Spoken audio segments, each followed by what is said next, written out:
Hello everyone. अभी तक हमने मेम्ब्रेन के अंदर मौजूद लिपिड्स के बारे में काफी कुछ पढ़ लिया। आज की क्लास में पढ़ेंगे मेम्ब्रेन के अंदर मौजूद प्रोटीन्स के बारे में। तो आज का जो हमारा मेन टॉपिक रहेगा वो रहेगा मेम्ब्रेन्स के अंदर कौन कौन से और किस तरह के जो है प्रोटीन्स पाए जाते हैं। ठीक है, तो पहले हम इनकी एक छोटा सा डेफिनेशन देखते हैं कि मेम्ब्रेन प्रोटीन्स एक्चुअली होते क्या है। देखिए, मेम्ब्रेन प्रोटीन्स ऐसे ऑर्गेनिक मॉलिक्यूल्स होते हैं, ऐसे बहुत जरूरी वाइटल बायोलॉजिकल ऑर्गेनिक मॉलिक्यूल्स होते हैं जो या तो मेम्ब्रेन की सरफेस पे प्रेजेंट हो सकते हैं, अपर या लोअर, या फिर मेम्ब्रेन के अंदर ऐसे एम्बेडेड हो सकते हैं, मल्टीपल टाइम्स, सिंगल टाइम्स। ठीक है, इस तरीके से एम्बेड हो सकते हैं। अब ये जो मेम्ब्रेन प्रोटीन्स है ये एज ए एंजाइम काम कर सकते हैं, ये एज ए रिसेप्टर्स भी काम कर सकते हैं।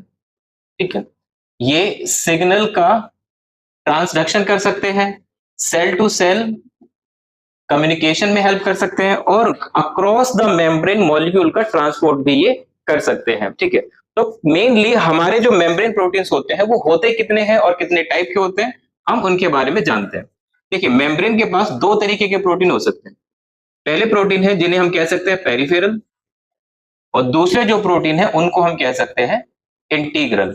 पेरिफेरल मतलब कि अगर ये हमारी मेम्ब्रेन है तो पेरिफेरल जो प्रोटीन होगा वो या तो इसके अपर लीफलेट पर होगा या इसके लोअर लीफलेट पर होगा। तो अगर कोई प्रोटीन मेम्ब्रेन के अपर लीफलेट या लोअर लीफलेट पर है तो उसको हम पेरिफेरल नाम देंगे। पेरिफेरल को हम एक्सट्रिंसिक प्रोटीन्स भी कह सकते हैं। वहीं अगर हम बात करें इंटीग्रल की, तो इंटीग्रल जो प्रोटीन है ये सेल मेम्ब्रेन के अंदर इस तरीके से एम्बेडेड हो रखा होता है, पूरा नीचे से ऊपर तक आ रखा होता है। ठीक है, ऐसे एम्बेडिंग अगर है तो इसको हम क्या कहते हैं, इंटीग्रल। अच्छा, इंटीग्रल में भी जो टाइप्स हैं वो आते हैं कि भाई ये मोनोटॉपिक है, पॉली है, सिंगल पास है, मल्टी पास है, उसको हम उसके बाद देखते हैं। पहले हम इनके बीच में एक जनरल सा डिफरेंस कर लेते हैं। तो ये तो बात होगी इनकी पोजीशन की या इनकी लोकेशन की। अब हम देखते हैं कि इनको एक्सट्रैक्ट कैसे किया जा सकता है। इसको हम बहुत ही सिंपल वे में क्या कर सकते हैं, एक्सट्रैक्ट कर सकते हैं। लाइक सिर्फ चेंज इन पीएच से हम पीएच चेंज कर सकते हैं, या आयनिक स्ट्रेंथ ये चेंज कर सकते हैं। इससे ये सिंपली प्रोटीन क्या करेंगे, मतलब ये वाले जो प्रोटीन है ये एक्सट्रैक्ट हो जाएंगे। उसका कुछ रीजन है। इसका रीजन ये है कि ये काफी वीकली नॉन कोवलेंटली जुड़े होते हैं। इनकी जो इंटरेक्शन है वो काफी क्या होती है, वीक होती है। और जब ये यहां से आइसोलेट हो जाते हैं या एक्सट्रैक्ट हो जाते हैं तो मेम्ब्रेन के स्ट्रक्चर पे या मेम्ब्रेन के ऊपर कोई खास फर्क यहां पर नहीं पड़ता। वहीं अगर हम इनकी बात करें तो ये काफी ज्यादा टाइटली जुड़े होते हैं। इनकी जो एम्बेडमेंट होती है, ये जो जुड़े हैं ये क्या होते हैं, काफी टाइटली जुड़े होते हैं। और इनको एक्सट्रैक्ट करने के लिए हमें डिटर्जेंट्स का इस्तेमाल करना होता है। तो इनको एक्सट्रैक्ट करने के लिए डिटर्जेंट लगते हैं, और इनको सिर्फ चेंज इन पीएच से या आयनिक स्ट्रेंथ चेंज करते ही हम क्या कर सकते हैं, आउट कर सकते हैं। ठीक है, अगर ये एक्सट्रैक्ट होते तो पूरे मेम्ब्रेन का जो स्ट्रक्चर है वो पूरा का पूरा स्ट्रक्चर खराब हो जाता है। तो यहाँ मेम्ब्रेन का कोई चेंज नहीं होता, और यहाँ पे पूरी जो हमारी मेम्ब्रेन की बाई लेयर है वो डिसरप्ट हो जाती है, बाई लेयर डिस्टर्ब। ठीक है, अच्छा इसको और देखते हैं। ये सिर्फ सिंपल इलेक्ट्रोस्टैटिक फोर्स होता है इसके अंदर, या कह सकते हैं इलेक्ट्रोस्टैटिक फोर्स ऑफ अट्रैक्शन, इससे जुड़ी जाती है। यहां कोई भी हाइड्रोफोबिक इंटरेक्शन नहीं होती। ठीक है, हम लिख सकते हैं no hydrophobic interaction with lipid या फॉस्फोलिपिड। तो उनके साथ कोई हाइड्रोफोबिक इंटरेक्शन नहीं है, और इनकी अच्छी खासी इंटरेक्शन है, काफी टाइटली ये जो है वहां पर बाउंडेड हो रखे हैं। ठीक है, अब ये जो है इनकी जो बाइंडिंग अगर हम देखें तो वो डायरेक्टली जो बाउंडिंग होती है वो होती है लिपिड के साथ। लिपिड का जो पोलर हेड है उनके साथ तो इनकी डायरेक्टली इंटरेक्शन है। बट अगर हम बात करें इंटीग्रल प्रोटीन्स के साथ, कि इंटीग्रल जो प्रोटीन यहां पर है उनसे इनकी इंटरेक्शन कैसी होती है, इनडायरेक्टली। तो directly interacted with lipid polar head and indirectly interacted with integral proteins. ठीक है, अब इसके कुछ एग्जांपल्स हम देखते हैं।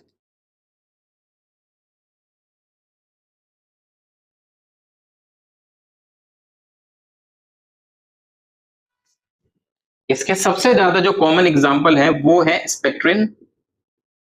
ये आरबीसी की सरफेस पे पाया जाता है, और ये आरबीसी को एज अ स्ट्रक्चरल प्रोटीन काम करता है, और उसके शेप को डिटरमाइन करता है, डिटरमाइन शेप ऑफ आरबीसी। तो हमारी आरबीसी पे मोस्ट कॉमनली जो प्रोटीन पाया जाता है, जो पेरिफेरल प्रोटीन पाया जाता है, इट्स स्पेक्ट्रिन। ठीक है। अगर हम स्पेक्ट्रिन की बात देखें तो इसके पास महज 131 अमीनो एसिड के रेसिड्यू होते हैं, या फिर हम ये भी कहते हैं सबसे पहला जो प्रोटीन जिसके अमीनो एसिड को सीक्वेंस किया गया था वो यही था, स्पेक्ट्रिन। इसके अलावा एक और प्रोटीन है यहाँ पर, एनकाइडन, और कुछ और इनके बारे में अगर हम देखें कि पेरिफेरल प्रोटीन्स के साथ और क्या क्या होता है या इसके एग्जाम्पल कौन हो सकते हैं, तो ये हो सकते हैं साइटोक्रोम सी, ये पाए जाते हैं माइटोकॉन्ड्रिया में, cytochrome C are found in mitochondria में।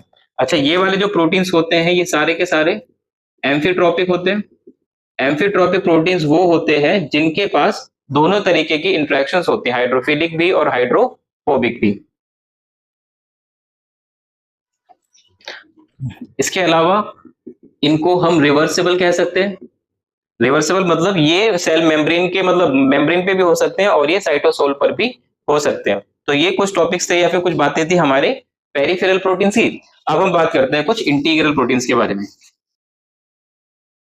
इंटीग्रल प्रोटीन्स, तो इंटीग्रल प्रोटीन ये तो हमने देख लिया कि मेम्ब्रेन के अंदर आर पार हो रखे होते हैं। इनको सेपरेट करने के लिए डिटर्जेंट का इस्तेमाल किया जाता है। ये काफी टाइटली बॉन्डेड होते हैं, अच्छी खासी हाइड्रोफोबिक इंटरेक्शन इनके अंदर होती है। अब हम देखते हैं ये होते कितने टाइप के हैं। ठीक है, इंटीग्रल प्रोटीन को हम मेनली दो हिस्सों में क्लासिफाई कर सकते हैं। इसमें पहला है हमारा मोनोटॉपिक और दूसरा है हमारा, मोनो का उल्टा हमेशा ही कौन होता है, पॉलीटॉपिक। मोनोटॉपिक और पॉलीटॉपिक। अब मोनोटॉपिक जो होते हैं वो सिर्फ एक लीफलेट से इंटरेक्ट करते हैं, they interact with one leaflet. तो या तो ये अपर मेम्ब्रेन के अंदर होंगे, मतलब ये कोई वो नहीं करते ट्रांस, मतलब पूरे आर पार नहीं होते इनके अंदर। तो ये या तो अपर मेम्ब्रेन के अंदर इंटरेक्ट हो सकते हैं या फिर ये लोअर मेम्ब्रेन के अंदर जो है इंटरेक्ट हो सकते हैं। आइदर अपर और lower leaflet of cell membrane इनके इंटरेक्शंस होते हैं। इसका एक मोस्ट कॉमन एग्जांपल है जिसका नाम है साइक्लो ऑक्सीजिनेज 1, साइक्लो ऑक्सीजिनेज 1। अब दूसरे जो है पॉलीटॉपिक, ये क्या करते हैं, पूरे के पूरे मेम्ब्रेन को आर पार कर रहे होते हैं एक बार और एक से ज्यादा बार। तो हम लिख सकते हैं दे ट्रावर्स मेम्ब्रेन वन और मैनी टाइम्स। ये एक या एक से ज्यादा बार जो है ये कर सकते हैं। ठीक है, एक चीज आपको याद रखनी है, ये जितने भी ट्रांस मेम्ब्रेन प्रोटीन्स होते हैं, ऑल ट्रांस मेम्ब्रेन प्रोटीन्स, ये सारे के सारे एम्फीफैटिक होते हैं। They all are amphipathic. ठीक है, जितने भी ट्रांस मेम्ब्रेन प्रोटीन्स हैं ये सारे के सारे एम्फीफैटिक हो सकते हैं। अब ये एम्फीफैटिक भी, इनको भी हम दो हिस्सों में बांट सकते हैं कि भाई ये एक टाइम पास कर रहे हैं, सिंगल पास है या मल्टी पास है। ठीक है, सिंगल पास या फिर मल्टी पास। लाइक अगर ये हमारी सेल मेम्ब्रेन है तो इनका सिर्फ एक ही तरीके से एम्बेडमेंट होती है, और अगर ये ऐसे सिलाई हो रही है पूरी की पूरी, मतलब पहले ही नीचे से ऊपर जा रहा है, फिर ऊपर से नीचे आ रहा है, फिर नीचे से ऊपर जा रहा है, कुछ इस तरीके से। देखिए हमारी मेम्ब्रेन है, ये एक मेम्ब्रेन प्रोटीन निकला, फिर यहां से दूसरा, फिर यहां से ये तीसरी बार पास आउट हुआ। तो अगर इस तरीके की एम्बेडमेंट पाई जाती है तो उसको मल्टी पास कहा जाता है। ठीक है, अब हम देखते हैं इन दोनों के कुछ कॉमन एग्जांपल। सिंगल पास का बहुत कॉमन एग्जांपल है ग्लाइकोफोरिन। ठीक है, मतलब ये मेम्ब्रेन को सिर्फ एक ही बार क्रॉस आउट कर रहा होता है ग्लाइकोफोरिन। और ग्लाइकोफोरिन के बाद अगर दूसरा हम बात करें मल्टीपास, मल्टीपास का एग्जांपल होता है बैंड 3 प्रोटीन, बैंड 3 प्रोटीन। ये जो बैंड 3 प्रोटीन है इसको क्लोराइड बाइकार्बोनेट एक्सचेंजर भी कहा जाता है। ये क्लोरीन और बाइकार्बोनेट के इलेक्ट्रोन्यूरल एक्सचेंज के लिए रिस्पॉन्सिबल होते हैं। तो एक क्विक रिव्यू ले लेते हैं सारे के सारे मेम्ब्रेन प्रोटीन का। अब देखिए ये जो रेड कलर से बनाए हुए ये मेम्ब्रेन के या तो आउटर सरफेस पर है या लोअर सरफेस पर है, मतलब आउटर लीफलेट पर है या फिर लोअर लीफलेट्स पे है। तो इन वालों को हम पेरिफेरल प्रोटीन्स कहेंगे, पेरिफेरल प्रोटीन, जितने भी रेड वाले हैं। ठीक है, अब ये जो ब्लू वाले हैं ये सारे के सारे क्या है, इंटीग्रल प्रोटीन्स हैं।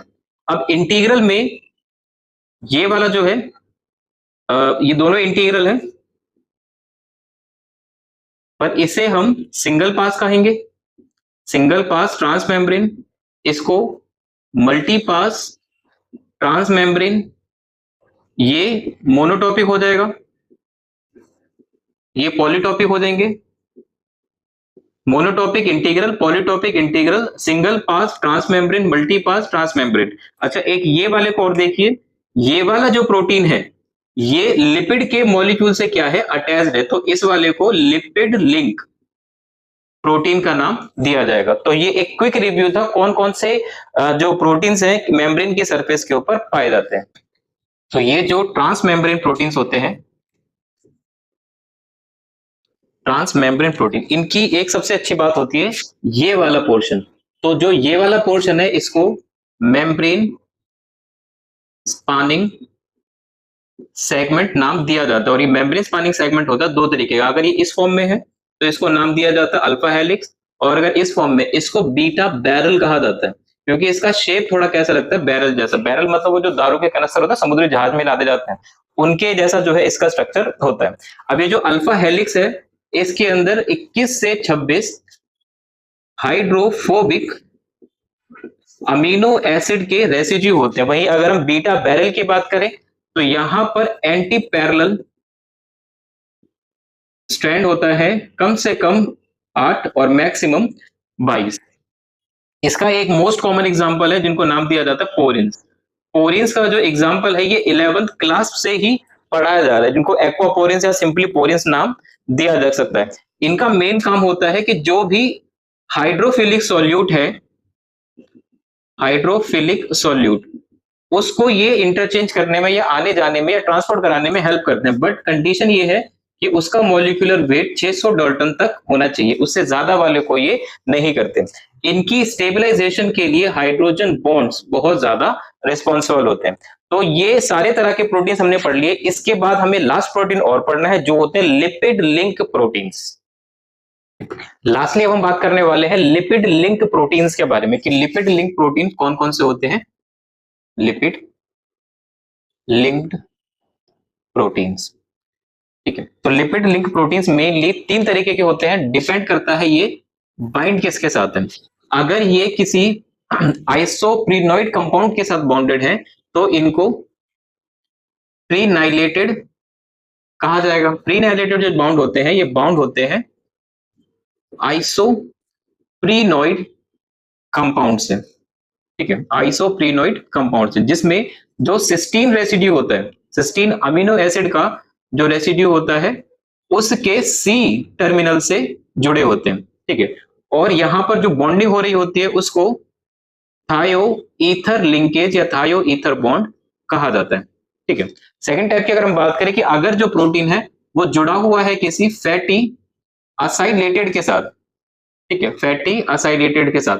अब ये फैटी असाइलेटेड कौन सा है या फैटी एसिड ये कौन सा है उसकी बात करते हैं। देखिए इसमें हम 2 कैटेगरी पढ़ेंगे और दोनों ही सैचुरेटेड फैटी एसिड्स होंगे। हो सकता है ये मेरिस्टिक एसिड हो या हो सकता है ये पामिटिक एसिड हो, पामिटिक एसिड हो, ठीक है। मेरिस्टिक एसिड भी हो सकता है और ये पामिटिक एसिड भी हो सकता है। तो मेरिस्टिक एसिड होगा तो इसमें जो अल्फा अमीनो ग्रुप होगा ऑफ एन टर्मिनल ये ग्लाइसिन रेसिड्यू के साथ बाइंड करेगा। अगर ऐसा होता है तो इसको माइरिस्टोइलेशन कहा जाएगा या मेरिस्टोइलेशन इसको नाम दिया जाएगा। और अगर ये पामिटिक एसिड के साथ अटैच्ड होता है, पामिटिक एसिड के साथ अटैच होगा तो अटैच ही अगेन सिस्टीन रेसिड्यू के साथ होगा। अब इसको पामिटियोइलेशन कहा जाएगा, पामिटियोइलेशन, अब इसको जो है नाम यहां पर दिया जाएगा, ठीक है। मिस्ट्रिक एसिड से है तो ये नाम दिया जाएगा, पामिटिक एसिड से है तो ये नाम दिया जाएगा, ठीक है। अच्छा यहाँ पे ये जो आइसोप्रीनोइड रेसिड्यू है इनके भी एग्जांपल्स होते हैं, जैसे ग्रेनाइल या फिर जर्नल इसको कह सकते हैं, क्यों है ये जर्नाइल हो सकते हैं, ठीक है। और आगे हम की बात करें तो ये मेरिस्टिक जो होते हैं ग्लाइसिन रेसिड्यू से कनेक्टेड होते हैं और ये सिस्टीन के रेसिड्यू से कनेक्टेड होते हैं। अब जो तीसरे और आखिरी टाइप के होते हैं उनको कहा जाता है जीपीआई लिंक्ड, ठीक है। तो ये डायरेक्टली क्या होते हैं, जीपीआई के थ्रू कनेक्ट होते हैं। अच्छा इसमें जो बॉन्डिंग होती है वो होती है अमाइड लिंकेज। अमाइड होता है CONH बॉन्डिंग, इसको कहा जाता है। और ये जो GPI लिंक वाले प्रोटीन होते हैं ये हमेशा extra cytoplasmic face of plasma membrane पर पाए जाते हैं। ठीक है, तो ओवरऑल ये 3 तरीके के लिपिड लिंक प्रोटीन्स होते हैं। ठीक है, एक क्विक रिव्यू हम इनका और ले लेते हैं।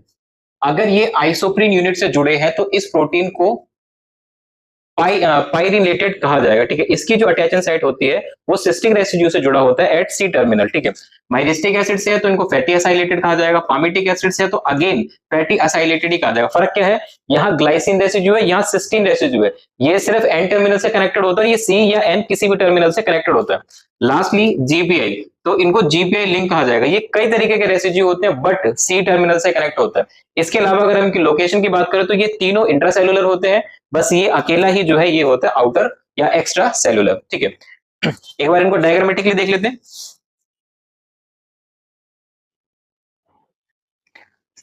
लाइक ये हमारी प्लाज्मा मेम्ब्रेन हो गई। ठीक है, ये हो गई हमारी लिपिड बाई लेयर। ऊपर वाला जो हिस्सा है इसको हम साइटोसोलिक पोर्शन नाम दे देते हैं और नीचे वाला जो होता है इसको हम नॉन साइटोसोलिक या एक्स्ट्रा सेलुलर नाम दे सकते हैं। ठीक है, तो इस एक्स्ट्रा सेलुलर वाले हिस्से में किसी भी एक लिपिड के हेड के साथ चार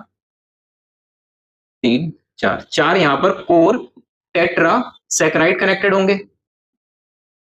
इन कोर टेट्रासैकराइड के साथ यहां पर कनेक्टेड होगा फॉस्फो इथेनोलामाइन।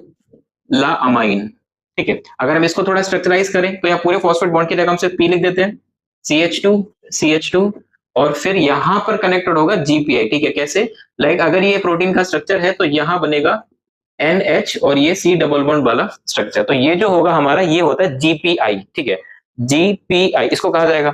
अगर हम बाकियों की बात करें, जैसे पायरिलेटेड वाले की बात करें, तो यहां पर जो इनके CH2 रेसिड्यू होते हैं यहां पर बनता है थायो एथर बॉन्ड। थायो वर्ड हमेशा सल्फर के लिए इस्तेमाल किया जाता है, तो ये कुछ दिखाई देगा इस तरीके, ये सिस्टीन रेसिड्यू से कनेक्टेड होते हैं। ठीक है, ये वाले जो प्रोटीन है ये सिस्टीन रेसिड्यू के साथ कनेक्टेड होते हैं।